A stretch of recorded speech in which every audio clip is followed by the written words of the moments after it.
Hi, everyone, and thank you for joining us for this discussion sponsored by the New England chapter of the Society of Professional Journalists. My name is Madison Lucchese, and I'm here tonight with Philip Eil. Philip is an award-winning freelance journalist based in his hometown of Providence, Rhode Island. He is the former news editor of the alt-weekly newspaper, the Providence Phoenix. He has also contributed to The Atlantic, Men's Health, the Boston Globe, Huffington Post, and the Columbia Journalism Review. He has also taught writing and journalism classes at Brown University, Columbia University School of the Arts, and the Rhode Island School of Design. He holds an MFA in nonfiction writing from the Columbia University School of Arts. He's here tonight to talk to us about his first book, Prescription for Pain: How a Once Promising Doctor Became the Pill Mill Killer. How are you, Phil? I'm great. I'm a little warm, but I'm very excited to be here. Thank you so much to SPJ for hosting and for Adam for coordinating, and to you, Madison, for hosting this. Awesome. It's hot out there, but I'm glad to be home in my air-conditioned house right now. Yeah. And yeah, it's awesome. And I'm happy to be here with all of you. To our audience members, if you have any questions for myself, I guess, or mainly Phil, you can pop them in the chat and we will pull them out as we can, as much as we can. So please be a part of the conversation as much as I am. So we're just going to start right off with the very beginning of your journalism career. So can you tell us about how you got into journalism in the first place? Oh, wow. We're going way back. So I was somewhat late to the game of journalism. I didn't do journalism in high school. I didn't write for the college paper in college, even though I was an English major and a history minor. So I feel like I was setting the table a bit. And there was a moment in college that I remember where a friend of mine was complaining about writing papers. And I remember thinking, I don't feel that way. Like, I like doing this. Um, but I got the inspiration pretty soon after college. I had a pretty uninspiring job, a kind of entry-level job in publishing in New York City. Your kind of standard 9 to 5 cubicle-based business casual corporate job that I found to be deeply understimulating, and I was reading a lot in my break times and on the subway before and after work. And about 6 months into that job, I signed up for a night class in creative nonfiction, and that's where the light bulb went off. Everything kind of made sense. My love for words, my love for interviewing people, my passion for going down research rabbit holes. And from that point on, so that was in early 2008, I was off to the races. I applied for a internship at a weekly newspaper in San Francisco, the San Francisco Bay Guardian, which alas no longer exists. An unfortunate theme in my journalism career, writing for publications that don't exist. But I moved out to San Francisco for that following summer in 2008, got my first reporter's notebook, did my first interviews, and really got the bug.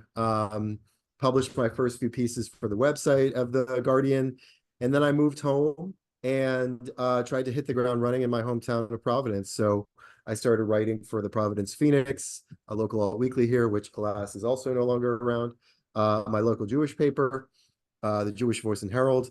And I also started applying to graduate writing programs.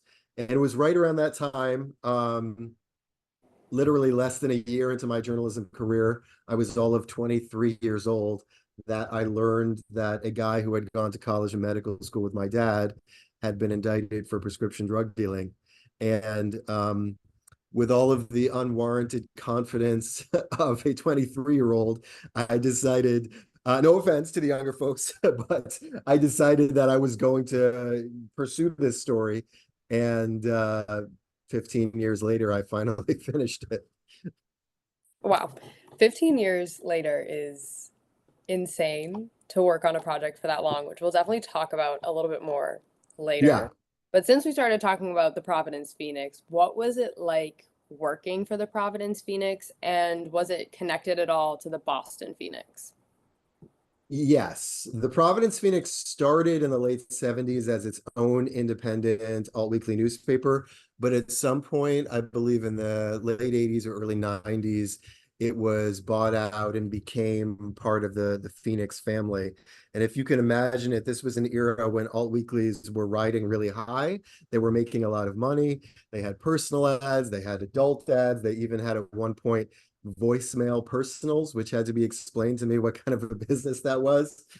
When I was at the Phoenix, when it closed in 2014 and was reporting for the final issue, I had people tell me I met my spouse through a personal ad in the Phoenix. So these were the times were good for alt weeklies. Um, and so yeah, Providence became kind of a smaller sibling paper to the Boston Phoenix. And working there, I started out there as a freelancer. The Phoenix holds a special place in my heart for many reasons. It was the first place that ever paid me to do any writing. I got my first paycheck there. The editor who assigned that piece was Ian Donis, who remains a friend and colleague of mine here at the Public's Radio. So I got my start writing kind of short, colorful human interest pieces around Rhode Island. I went to a billiards hall that was celebrating its 100th year anniversary. I covered a miniature horse show at one point. I covered fashion shows. I was just running around the state, writing about odd and quirky little things. And then I went off to graduate school and I came back and I started writing for the paper again, this time under a different editor, and became kind of the most frequent freelance contributor. And when the opportunity arose to interview for the staff writer and editor job in 2013, which turned out to be about 18 months before the paper closed, I interviewed for the job and I got the job. And I had this remarkable experience of really, I mean, being a staff writer there and producing cover stories and other stories week in and week out. So it was a thrilling ride. I started writing about politics for the first time. I got to write about my beloved home state of Rhode Island. It was also really tiring, as a lot of folks who are currently working in print media and who are spread very thin can attest. So it had kind of the full experience of print media, the thrills and the kind of crushing workload. I totally understand that. I like freelancing. I mean, I'm right now writing for Cambridge Day and Horizon Mass, which are both nonprofits around the greater Boston area. And it's been a lot of fun and I've learned a lot, but I don't like, I know that's not something that I could do forever, but I love it right now. And I think it's something great to do in college. And I feel like I've got a jump start. You And do, yeah. I mean, you're ahead of the game where I was. I wasn't even thinking about journalism in college.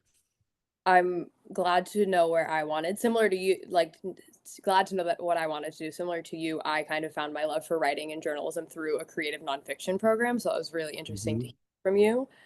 I think, speaking of Horizon Mass, that used to be kind of, it's like the child of Dig Boston, which was another alt weekly. Mhm. So it seems like all these great alt weeklies, the Phoenix, Dig Boston, have sadly started to disappear. Yeah. So can you tell us a little bit about what alt weeklies provide for readers that other papers don't? Oh man.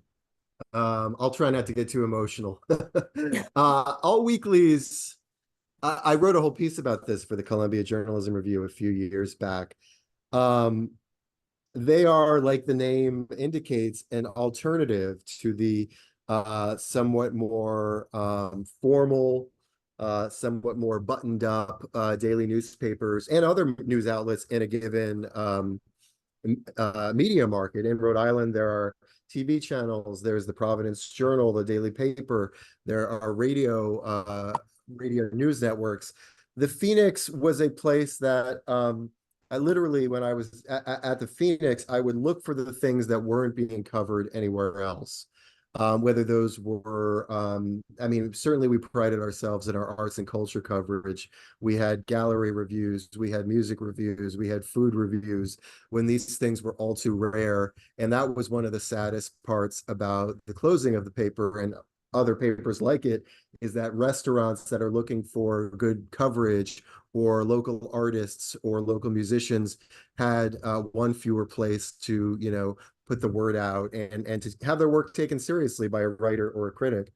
So yeah, they were definitely built on arts and culture coverage. That was a main pillar of alt weeklies.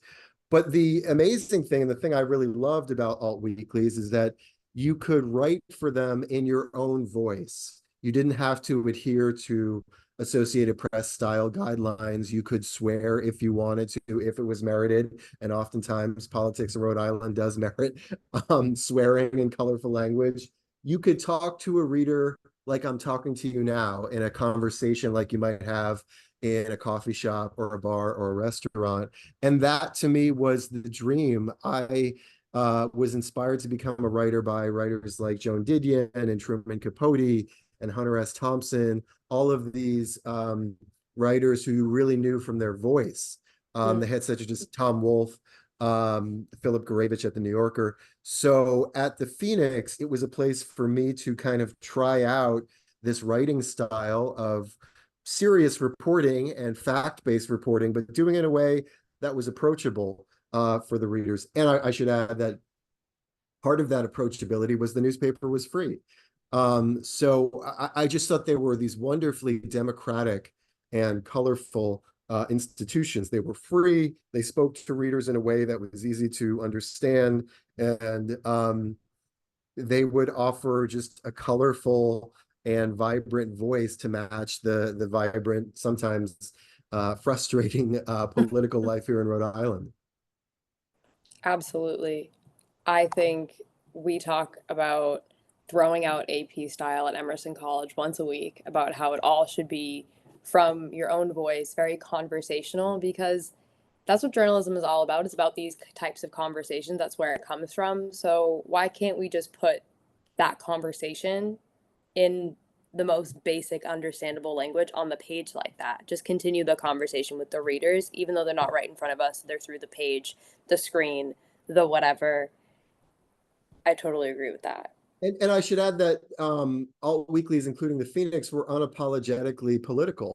I think it was Peter Kadzis, the former editor of the Boston Phoenix, who said, you can disagree with our opinions, but you won't disagree, or you shouldn't disagree with our facts. That was the idea. As long as it was factually sound, you could have an opinion in a piece about particular policy that that you wanted to see passed. Alt weeklies were passionate about women's right to choose, about marijuana legalization. We celebrated gay marriage when that passed. So that was another part of the alt weekly spirit, is just being unapologetically politically opinionated.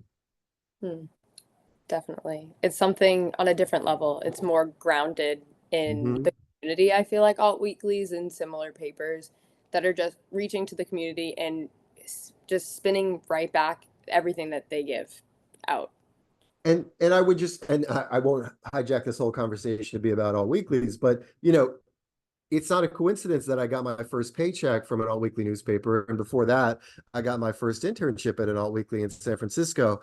These papers were such vital training grounds for journalists to get a leg up, to get their first clips, to get their first paycheck. And I'm happy to hear that you found a place to do that kind of work. But I'm really sad that this place where so many amazing journalists got their start isn't there anymore. And it's just a real loss. It's a huge loss that we need to figure out how to stop this loss from spreading, because every professor, every journalist tells a young journalist to go find a small paper, a small somewhere to get started on, go make your mistakes and learn how to be a journalist that way. But without the small papers, without the alt weeklies, can't make your big mistakes working for a big paper. You just won't have a job the next day, unfortunately, or maybe not that serious, depending on the mistake, but it can be that serious in some cases. Mm-hmm. Yeah, definitely moving past alt weeklies, although we clearly have some strong feelings about them. We got to talk about this book. I have started reading it and I've loved it so far. It's not something that I ever thought I would pick up. I don't know if I'd ever pick it up on a at a book at a bookstore, but I know if someone recommended it to me, I would look into it and I would read it. So this is for me to everyone in the world on the internet. You need to read this book. It is so beautifully written. the way that the journalism, the fact comes together, and the way that the story is painted is awesome. So congratulations on your first book. Thank And you. I'd just like to start at the beginning of this project too. How Yeah. did you ever get started on this project 15 years ago?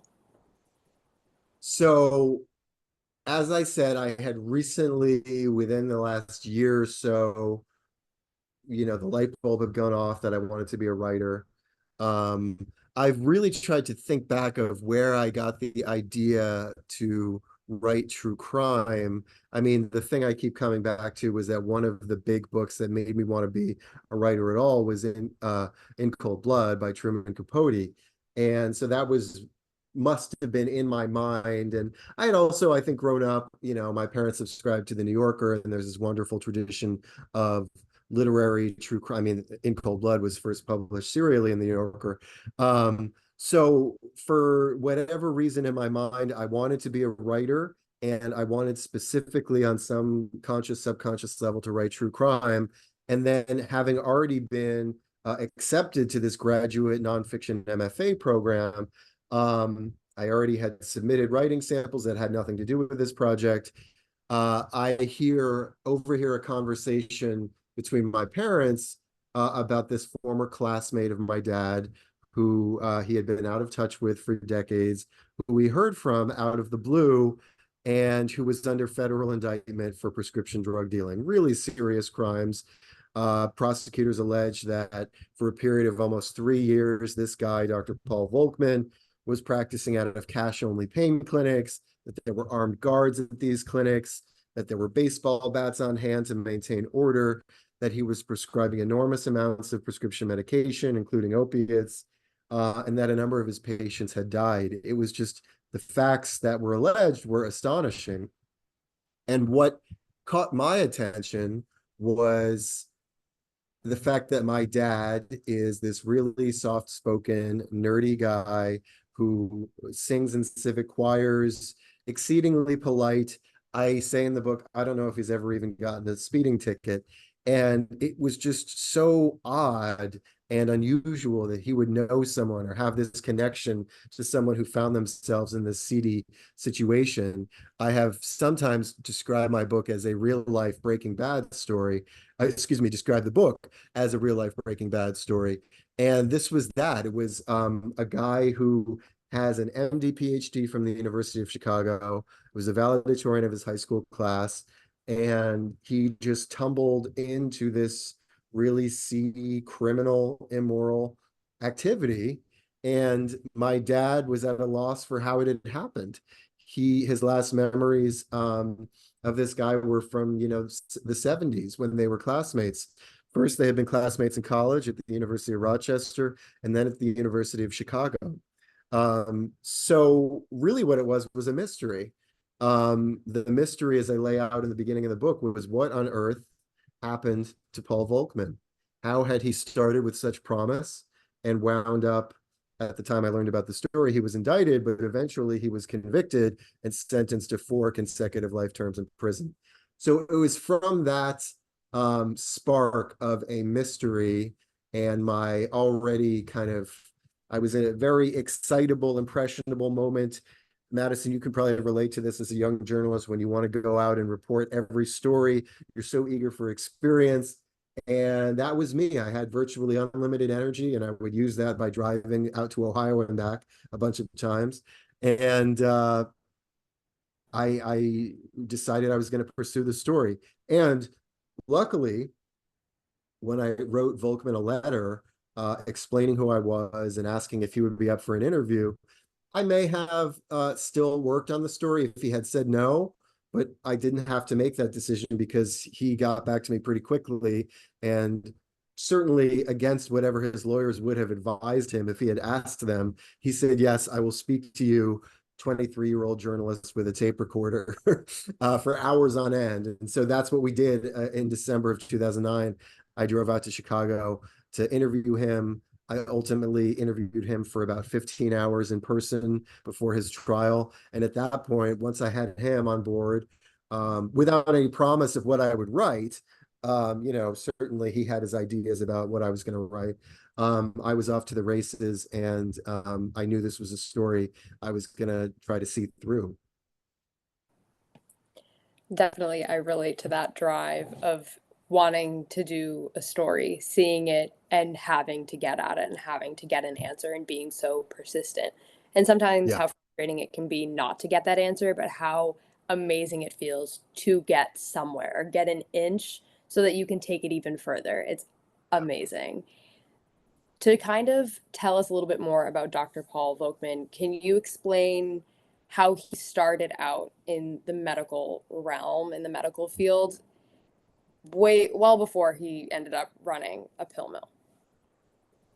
Yeah, so I've got the copy of my book here, and in the photo insert, there are some photographs of Volkman and my dad. Up top, you see them in the University of Rochester yearbook in the mid 60s. They look kind of strikingly alike. And then you see them in their MD PhD years at the University of Chicago. So Volkman had a really odd career. He was trained to be a researcher like my dad. They were both accepted to this federally funded MD PhD program. So really, neither of them were expecting to see patients full time. They were expecting to conduct research and publish it and teach and do what physician scientists do. Both of them, it turns out, wound up going into clinical medicine and veering off from that path. My dad is still a endocrinologist here in Providence and in Fall River.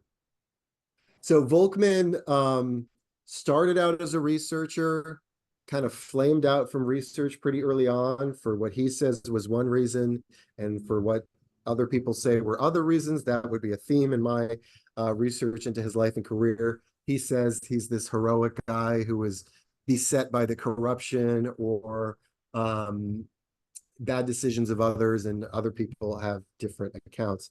So out of research, he pursues pediatrics, which was a bit of a confusing choice for a lot of people around him. It didn't make financial sense. It wasn't particularly lucrative. It didn't make sense with his personality. When I asked him, never really gave a compelling reason beyond just saying, I like kids.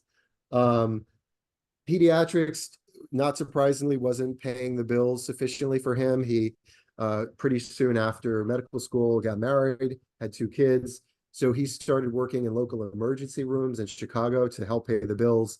Then he started expanding that emergency room work to taking temporary jobs around the Midwest. These are called locum tenens gigs, which is a fancy medical term for basically temp work for doctors, or rent-a-doc is a term I like. And it was over the course of this kind of 20 years of working in pediatrics and in these roving emergency room gigs for weeks, months at a time, that he was the subject of a number of malpractice lawsuits.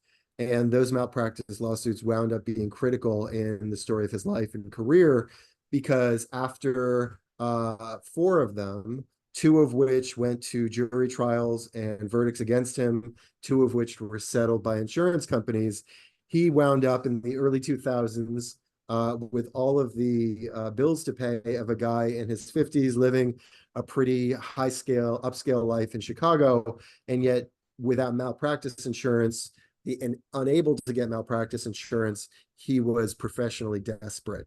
So at that point, he makes the fateful decision to answer an ad for a cash-only pain clinic in Southern Ohio. So I didn't really know any of this stuff about his pre-Ohio life.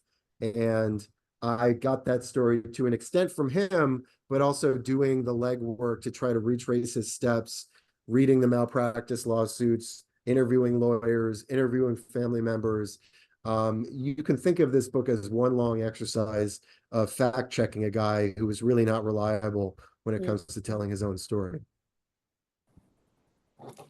Fact checking takes such a long time, but it's so necessary. And I think it's awesome that the whole book, like, you can trust it, that it's any piece of journalism you're supposed to be able to trust. And that whole book is just, there's nothing, the way that you could just put pieces that are side by side, like he said this, but I've heard this, or he said this and I found this, and the way that it just stacked right next to each other. So you get to make your own impression of him in your brain with all of these different facts and angles and situations coming at you.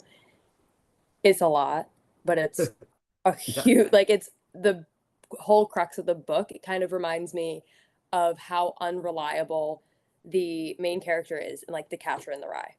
It's so Mhm. like that, but this is a real life person that's doing all of these things and thinks of himself this way. Yeah, and a lot of the book was me weighing these questions. I mean, the central question of the criminal case was Dr. Paul Volkman a doctor or a drug dealer?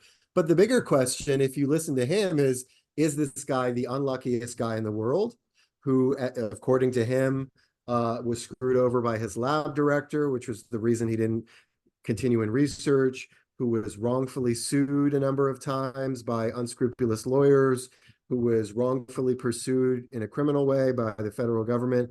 You know, when he tells the story, it seems like a long shot, but it's somewhat plausible. And I spent years figuring out if it really did happen that way. And I came away, and my readers will come away thinking it's quite unlikely it happened the way that he said it happened. Mm, I can totally see that just from the half of the book I've read so far. He has this Mhm. whole different perception of what's going on compared to what everyone else has to say about it, yourself included. Yeah. Backtracking a little bit, as you Yeah. said, your father went to school with Dr. Volkman.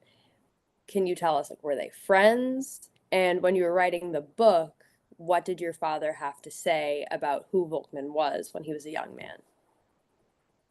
So I interviewed my dad a bunch. He was there were some people who didn't agree to interviews for this project, but my dad definitely did. And his memories were useful up to a certain point. There's a chapter early on in the book where I describe Volkman in college and medical school, and my dad's perspective informs that chapter, as well as I tracked down as many of their other classmates from the University of Chicago and prior at the University of Rochester that I could. And so my dad is included among that kind of chorus of voices of people who describe Volkman in medical school. And what's interesting to note is that my dad, like everyone else I spoke to, would never have expected that this guy would wind up charged with these horrific crimes. That isn't to say people thought this guy was a charming guy or, you know, super likable. He was described as a bit of a curmudgeon, a bit of a complainer, a bit awkward, a bit nerdy, quite bright, but also a bit arrogant. But nobody who knew him then said, you know, we think this guy's going to go to prison. Everyone was flabbergasted by what wound up happening to Paul Volkman. And when we talk about the fact checking, it's funny because even the description of their relationship, you get two different perspectives. At one point, Paul described my dad as his best friend. And my dad never matched that level of enthusiasm in the way he described it. He said, yes, they were friends, they were acquaintances, but he actually said that due to Paul's kind of negative, pessimistic, cynical temperament and the fact that Paul he found to be somewhat walled off emotionally, he didn't lend himself to, my dad said he was kind of a bummer. So my dad never described him as his best friend. They were friends, they were acquaintances, but also they fell out of touch. From what I could tell, Paul Volkman didn't really stay in touch with anybody from that time of his life Mm. as his career went on.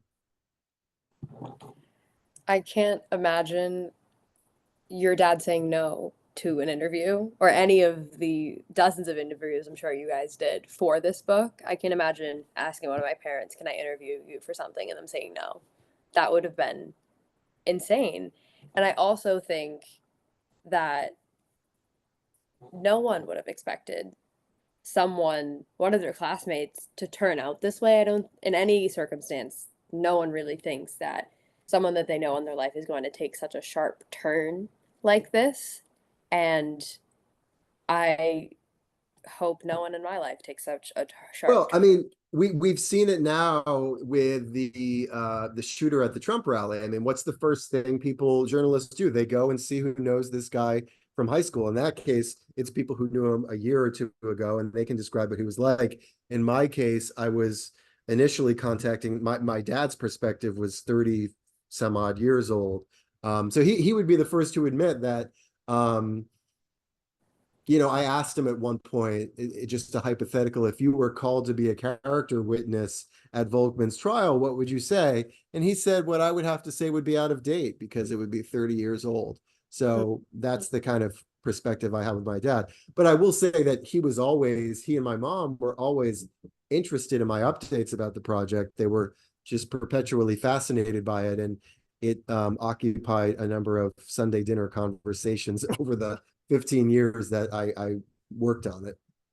Sounds like a lot of Sundays.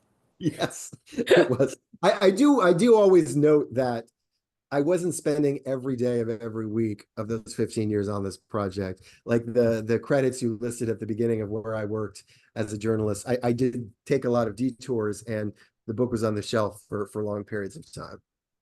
Absolutely. Kind of diving off of that statement Yeah. of managing things at the same time, how were you able to manage working on this project and working at other papers full time? Well, I was only ever at the Phoenix full time. Otherwise, I was a freelancer. But when I was at the Phoenix for those 18 months of April 2013 to October 2014, this project was pretty much entirely on the shelf. I was just completely occupied with work for the Phoenix. I will say that I had started reporting on the opiate epidemic in Ohio a few years prior, and I was somewhat distressed, but not particularly surprised to learn that the opiate epidemic, which had initially started out in certain hot spots in Appalachia, in Maine, eventually, as people had warned me in Ohio, it found its way to every really corner of the country. So during that time at the Phoenix, even though I wasn't writing about this particular story, I did wind up writing about overdoses and fentanyl here. After the Phoenix closed and I was back to freelancing and teaching, it was kind of a mix of different things. There was a whole Freedom of Information Act lawsuit, which we can talk about, which put this project on ice for a while. So I was kind of in a holding pattern, mixing metaphors left and right here, I'm sorry, for a few years, and really wasn't really able to make much progress.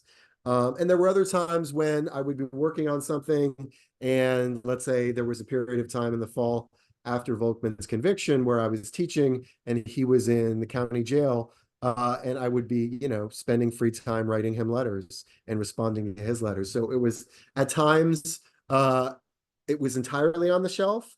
At times, I was juggling it with other things, and then there were times like after my book deal in 2021 where this became the main focus of pretty much everything, and all other work went by the wayside. Journalism definitely is the act of juggling professionally. One of my friends is actually teaching me how to juggle right now. Like, and I'm terrible at it, but I can juggle career-wise. Physically, the act of juggling doesn't work for me. Yeah. But yeah, so now that we know kind of how you were able to manage your time on this project, how did you go about reporting the story? How did you start to make progress on this? There are a lot of moving pieces to this story. There was the Volkman piece of corresponding with him, interviewing him over the course of on and off for a decade, and collecting a really tall stack of letters, transcripts of interviews, recordings, and so on, and continuing that conversation. There was eventually getting my hands on the voluminous records from the trial. One of the things I benefited from Volkman's egocentric, arrogant personality in many ways. I think it was that narcissistic tendency that led him to want to speak to me, which was beneficial to me, but also his refusal to accept a plea deal was enormously beneficial to me as a writer. because it meant that this case went to a trial. And it was a lengthy trial where 80 witnesses testified, 70 for the prosecution, 10 for the defense. And that led to a 4,000-page trial transcript and dozens upon dozens of exhibits, including videos and photos and documents. And so when I eventually got my hands on that stuff, partly through the FOIA lawsuit, that was another part of the reporting. There were other pockets as well. I mean, there were the malpractice cases where I individually tried to track down documents or people, and with varying amounts of success. And if you've seen that part of the book, you'll see how I approached that. And then last but certainly not least, maybe most importantly, there was my reporting on the scene, from the scene of the crimes. Volkman's criminal activity took place over a span of about 3 years, from April 2003 to February 2006, in the southern part of Ohio, an Appalachian part of the state, which has struggled with poverty and addiction for quite a while. It's been called one of the ground zero for the opiate epidemic.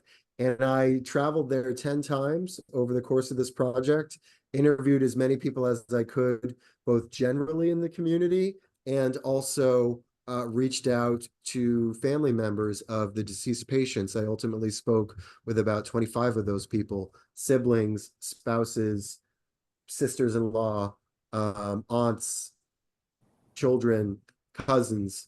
So that was a hugely important part of the story, to go to this place, to hear what they thought about these clinics, to hear, after having heard Volkman's version where he's a hero and he helped these people, to go to the place where this all happened and to hear just how strongly they disagreed with any notion that this guy was honorable or helping people.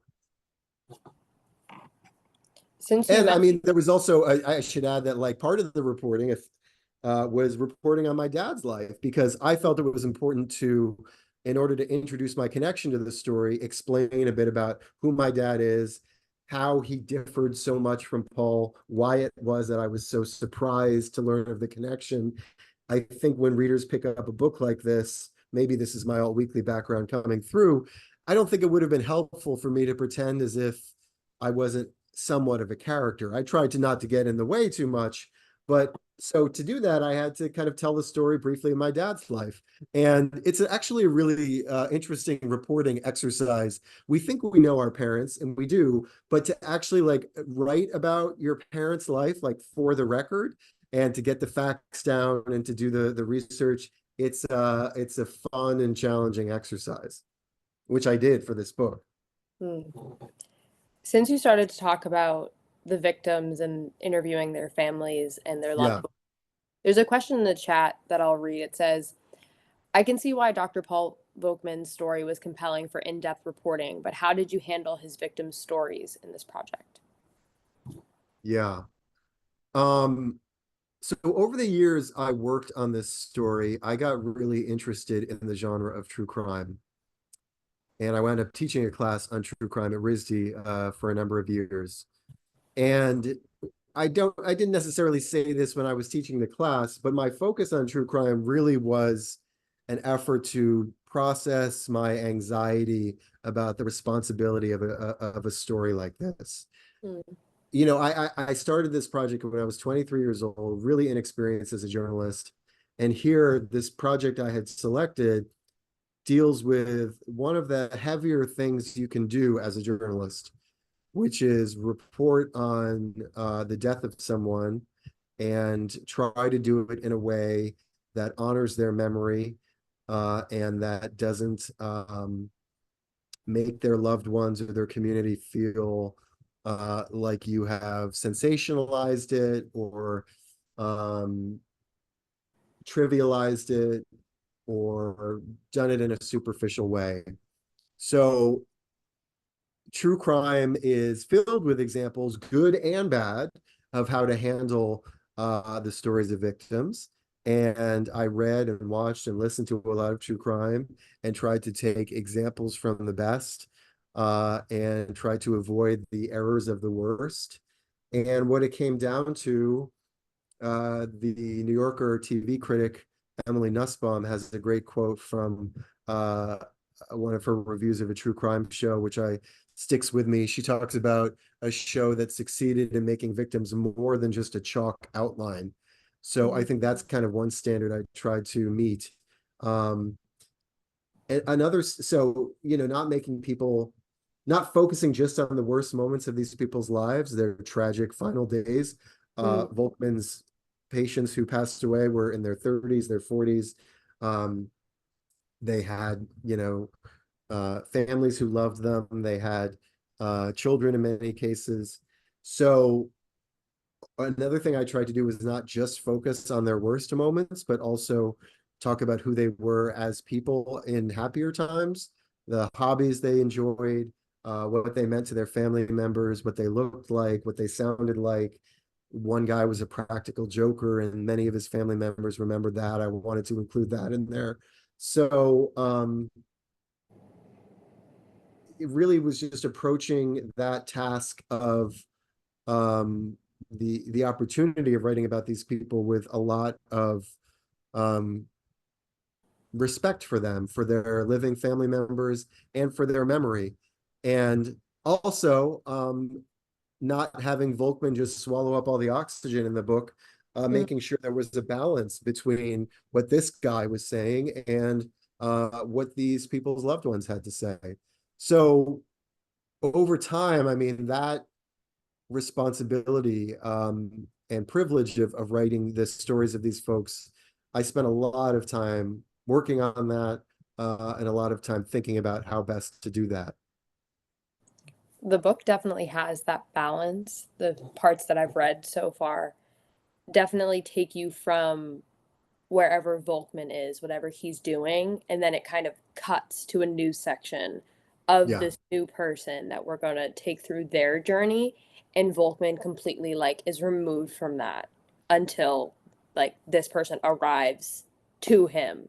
And even yeah, then it's like he gives them this many pills and moves on. So it's definitely seen that there was a serious effort and serious intention to make sure that these people were respected and they had their own story and autonomy in this book, in addition to just being like a, instead of them being like a footnote in the story, they're a huge part of it. And they're yeah. people in the book, not just a victim, which Right. And there were large and small things I did to try to do that. I mean, one tangible thing was for everyone who I could find the location of their burial site, I went there and I took photos and spent a moment at their burial site, which I wound up describing a number of them in the very last, the epilogue, which is called In Memoriam.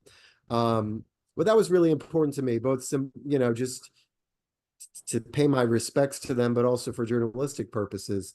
And I also spent a lot of time combing through social media to see what loved ones had posted about them. Some of those messages on anniversaries of their death or their birthdays or old photos made their way into the story as well. So I really wanted to do everything I could, both for the sake of the story, but also for the broader opiate epidemic. At the time that this book came out in 2024, we have all, I think, to an extent, become numb to these astonishing death tolls that roll in every year from overdoses. And I've said this to journalism students, I've said it in other interviews. I think it's one of the jobs of a journalist writing long form journalism to resensitize us to things that we have become desensitized to. And that was one thing. And to rehumanize people who, for whatever reason, have become dehumanized in the popular discourse. And so that was what I aimed to do with the stories of these victims. is a huge task, something very hard to learn. I would love to talk to you more about that at another time, but like Absolutely. how I'd be able to do that, resensitize the population that's desensitized. Wow, couldn't say that one for about so many different topics, which is Mm-hmm. so heartbreaking because they're in the news every day and people just ignore them or they see them and they're like, oh, it's just another thing. Or Yeah. maybe they feel an ounce of sadness for a second and then they're just back to their day. So we need to definitely recharge that and learn how. There's another question in the chat asking specifically about dates. So it Yeah. says, what years were his pill mill operating? And was this at the start of the opioid epidemic? What year was he convicted? So I don't know if there's an official start date to the opioid epidemic. I mean, I think people look at the launch of OxyContin in 1996 as a major moment. In the scheme of things, Volkman's crimes took place on the earlier side, from 2003 to 2006. And I definitely wanted the book. If you go to the CDC's website, they break down deaths from opiate overdoses into kind of three different phases. There was the prescription drug, primarily opiate deaths due to prescription drugs, which gave way to heroin related deaths. And now we're in this awful phase. I mean, they've all been awful, of most of the deaths related to opiates are from fentanyl. And those three things all kind of lead into one another. He was convicted. So Volkman's crimes were from 2003 to 2006.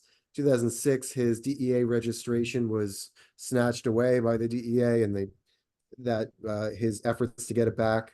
That was his the number he had, which made him able to prescribe controlled substances like oxycodone or Valium.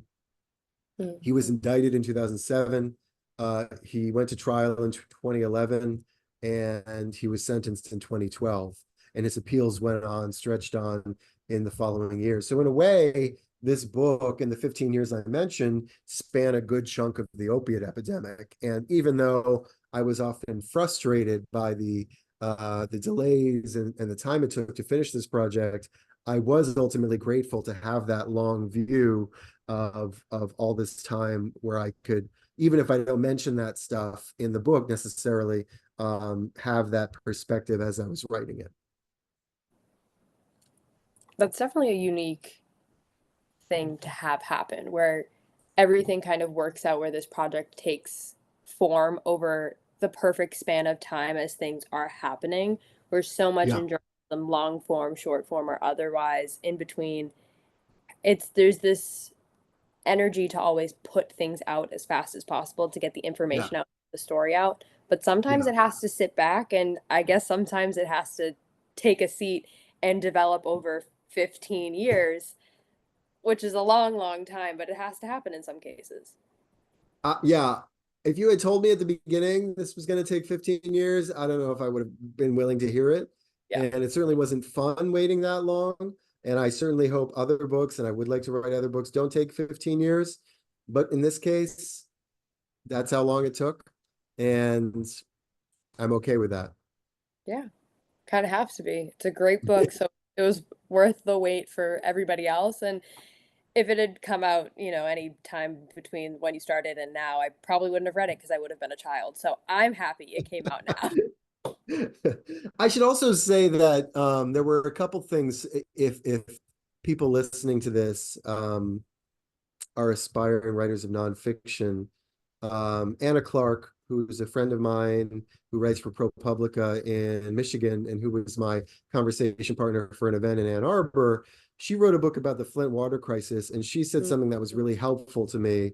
At a certain point in this project, it was distressing to an extent for me to see all these books that were being published about the opiate epidemic while mine wasn't ready. And she basically gave me this great perspective of, big stories, a big story like the Flint water crisis, or an even bigger story like the opiate epidemic. They deserve multiple books. And you don't have to think of these books in competition with each other, but instead in conversation with each other, and shining lights on different parts of a big story. So that was really helpful to me. And I will say that over time, I came to be really grateful for those other opiate epidemic books, because I see our collective work as this kind of tapestry that covers different parts of the story. Patrick Radden Keefe has got the Sackler story down. Beth Macy has got the Virginia story down. Sam Quinones with Dreamland tells this sweeping panoramic story, and I come along and tell this individual story that goes really deep on one doctor, one crime, and I think there's room for all of them. I agree. There's always room for another story. That's something we learn first class I had at college is that every piece of writing, every word on a page is a part of a bigger conversation that's already started. Even if you're Mhm. taking a new direction, it's something that's already begun, which is crazy to think about, which means every conversation that is to be had from now until the end of time has already started in a way, which is I hard to like think that. about, but also amazing at the same time because you can Yeah. all put your voice in a place where it already belongs. Your voice has a place already. Mhm. It's awesome. Mhm. I know we only have a few minutes left, so I want to talk about the lawsuit about getting your information from FOIA. So, Yeah. since you did file that again with the Freedom of Information Act lawsuit against the Drug Enforcement Administration, which led to the release of nearly 20,000 pages of trial evidence, what was that process like and how long did it take? Well, start to finish, I filed the I filed the FOIA request Mm, on February 1st, 2012, a date that will always be in my memory.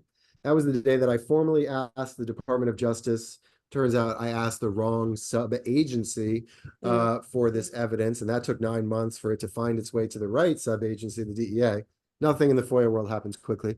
So February 1st, 2012 was when the request went out, and late December of 2017 was when the last opinion came down from the First Circuit U.S. Court of Appeals that overturned the lower court's decision in my favor and made it a technical victory for the DEA, even though at that point, and I'm not just saying this because I'm a sore loser, at that point I had gotten much of the evidence that I was asking for. So tip to tail, it took almost 6 years.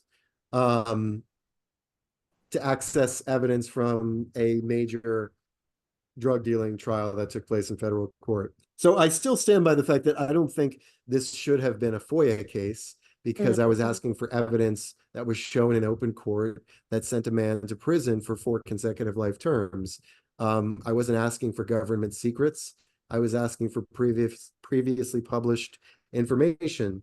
The people I asked were less sympathetic to that idea.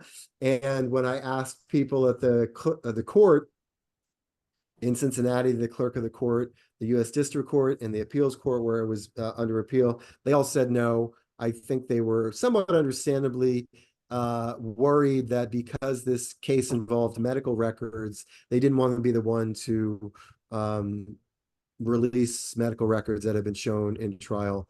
And I would be the first to say that if those medical records hadn't been submitted in open court, I would have had no argument to make that I mm, deserved access to them. So what happened in the FOIA case was it turned into this interesting kind of tug of war between these two principles. On one hand, courtroom transparency and people in a democracy, our ability to see what's happening in our court system and to see the reason why a man is sentenced to prison for the rest of his life. And on the other hand, medical privacy, which has good reasons and good foundations. So that's mm, what happened when we actually got into like hand-to-hand FOIA legal combat. But it took almost 3 years of slow releases by the DEA, packages where they had withheld almost every document that they had reviewed. And what they did release to me was often redacted to the point of uselessness or was a document that didn't have anything helpful in it. For instance, the Xerox of the cover or the back of a notebook with the contents of the notebook left out. So I'm jumping around a bit, but it took the DEA basically 3 years to tell me, no, you can't have this evidence you're asking for. And at that point, I went to my local ACLU, the Rhode Island ACLU, and said, hey, I'm writing about this case, this doctor who was convicted, but I can't get the the trial evidence.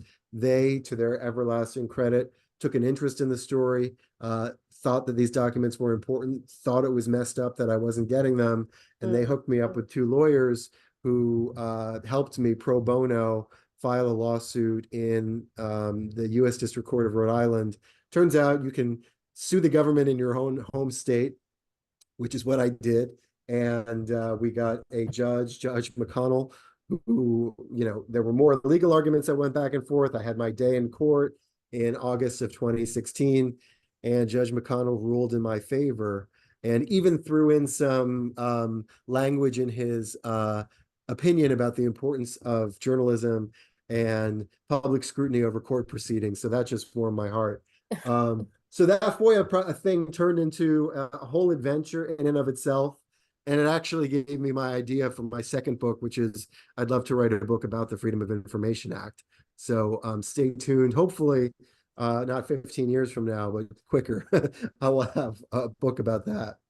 That's awesome.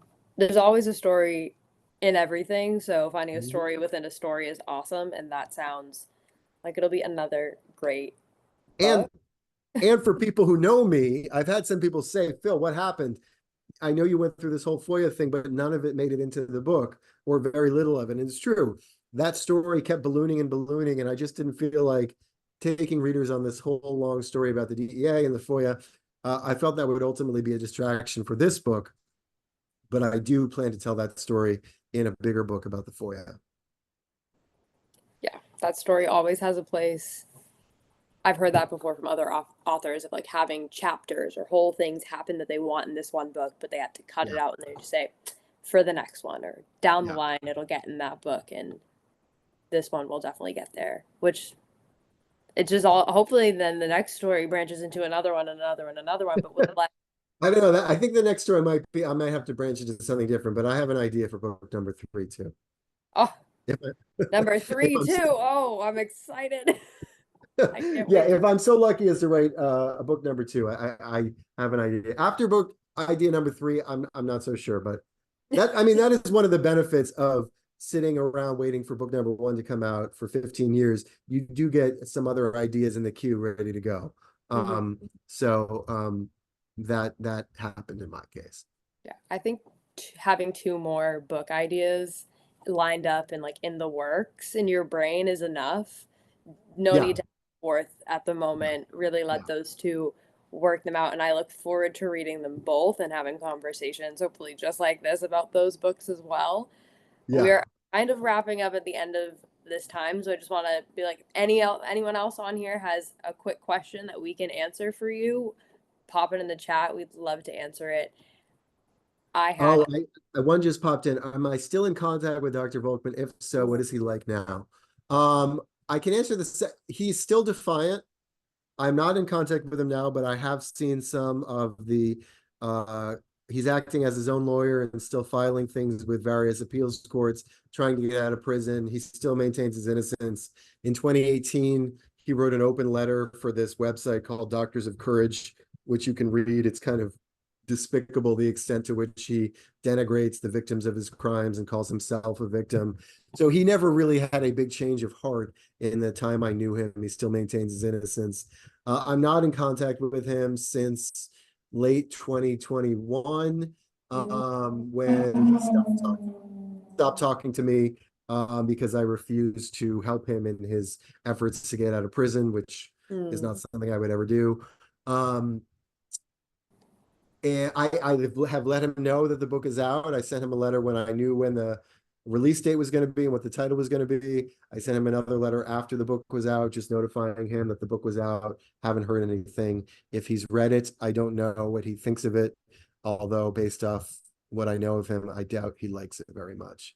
I did get an anonymous 1-star Amazon review, so maybe that was him. I don't know, but I haven't heard from him. An anonymous 1-star Amazon review. That is a little cowardly for someone to do. Look, I'm not here, people can review the book however they want. That's part of the job. But I did notice that. And so if you're going to take the time to give a book a 1-star review on Amazon, be public about it. Own it. We can have strong opinions Oh, and your strong opinion. That's totally cool. Right. Right. I'll have to put my review on Amazon when I finish the book. Thank you. I'm just responding to the folks in the comments. Thank you all for being here. Thank you. Raina, thank you for tuning in. Raina is an amazing author herself, author of The Rise of the New Left. We had a book event in Providence. So thank you so much to SPJ New England for hosting, and Madison for your excellent questions. I mean, this was just a thrill. I had a great time too. Thank you for talking with me, Phil, and I look forward to talking to you more in the future. Thank you to everyone out there. I know my family's listening, so thanks for supporting, guys. Thanks, everyone. Bye, guys.